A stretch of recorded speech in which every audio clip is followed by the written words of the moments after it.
Shalom, shalom. First, I want to start off by giving all honor, praises, and infinite glory to Yahweh, Ba'ashem, Yahweh Shai, Ba'ashem, Makakwadash. Double honors into the elders, apostles, and bishops of GMS Great Millstone, who rule, well, teach, and edify, and peace and blessings to you, sincere Akim. Wa'akwat in the household of faith. My name is Ashaya from the GMS Arizona Church on One Ratazah. Gonna make an edifying video. Going into this image here, talking about that when the sea, when Yahweh Shai, told Peter to walk on water, with his faith, and that's the thing, man. We in this truth, and it's definitely straight as a gate and narrow as a way, man. We gotta stay in this thing, man, consistent and long suffering and faithful.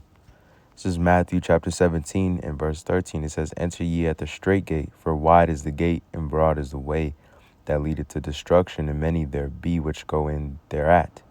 Because straight is the gate and narrow is the way which leadeth unto life, and few there be that find it." So being the fact that we have found it, man, just being with all those things in consideration, it's a blessing to be a part of this truth, but also being in this truth is a challenge in and of itself. This is Ephesians chapter 2. I think it's 2 and 2, right? It might be Philippians. Yeah.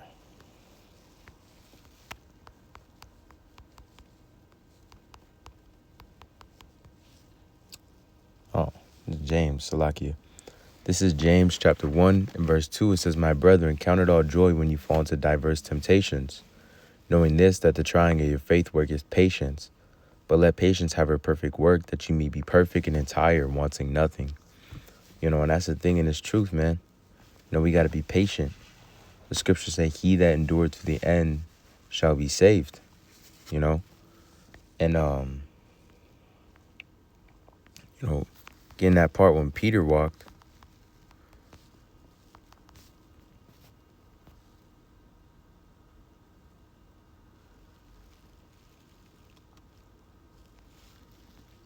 Here, real quick. This is Matthew chapter 14. And we'll start at verse 26. "And when the disciples saw him walking in the sea, they were troubled, saying, It is a spirit, and they cried out for fear. But straightway Yahushua spake unto them, saying, Be of good cheer. It is I, be not afraid." Because, the times that we're going to go against, man, here pretty soon are going to be times that are worse than any other time in the history of this world.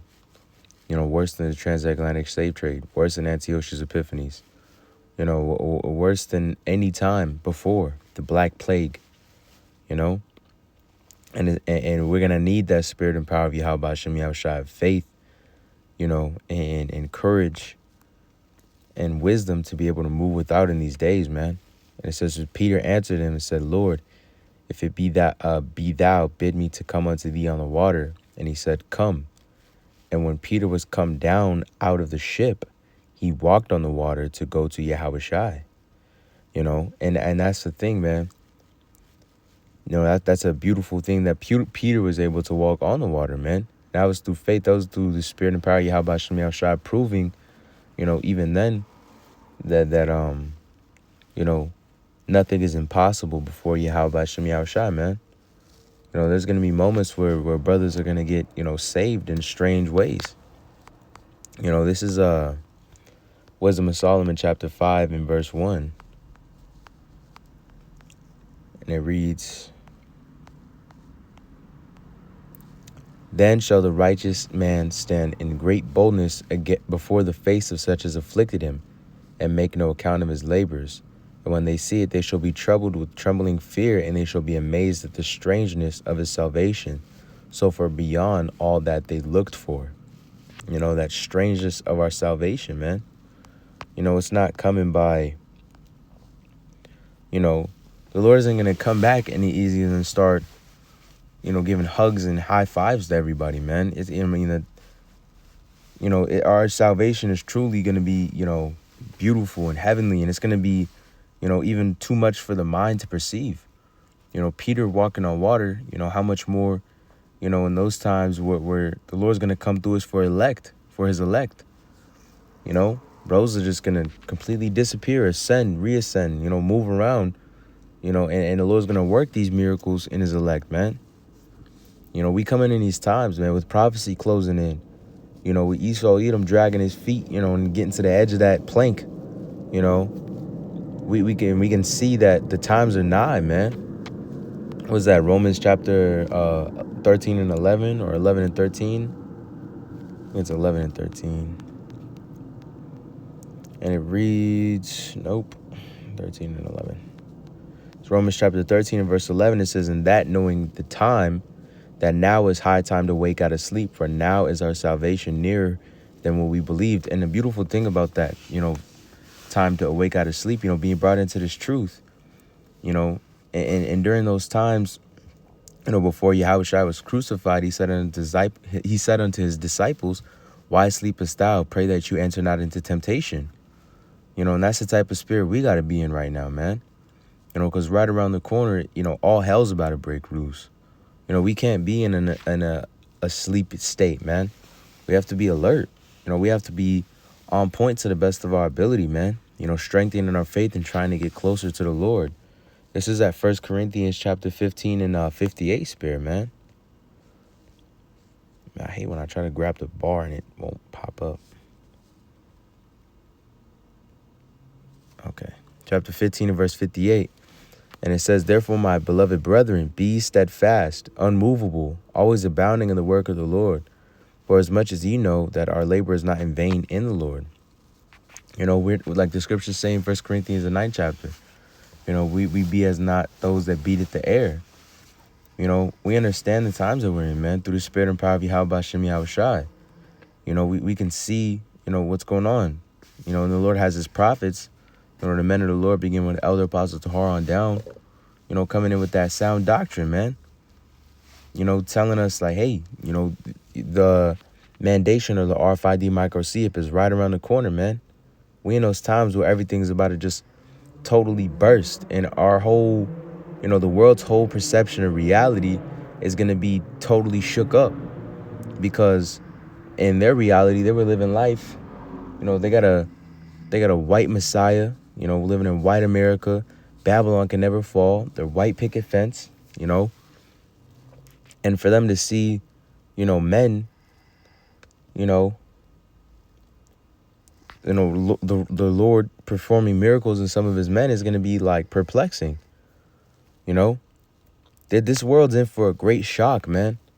And we got to prepare for that. Why sleepest thou? Pray that thou,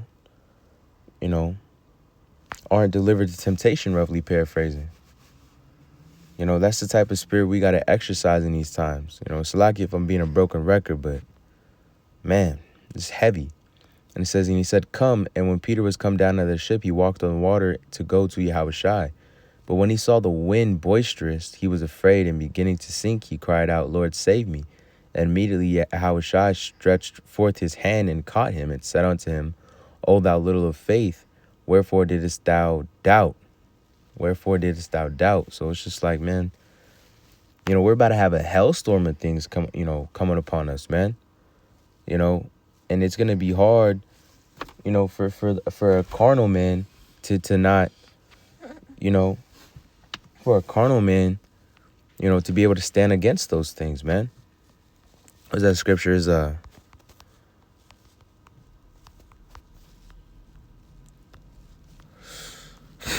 this is John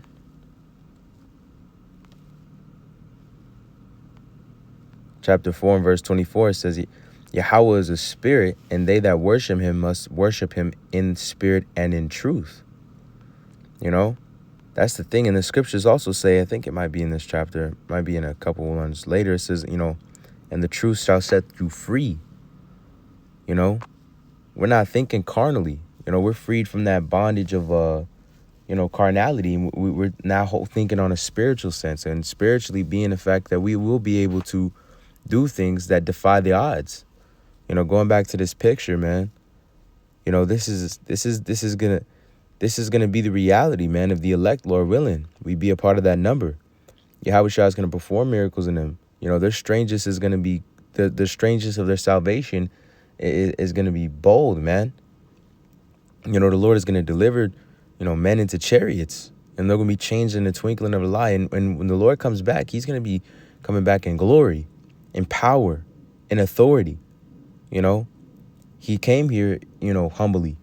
And now next, the Lord's going to come back with, you know, everything's going to melt before him. You know, imagine seeing a whole mountain just sink down, you know, just thinking about those type of things spiritually, man.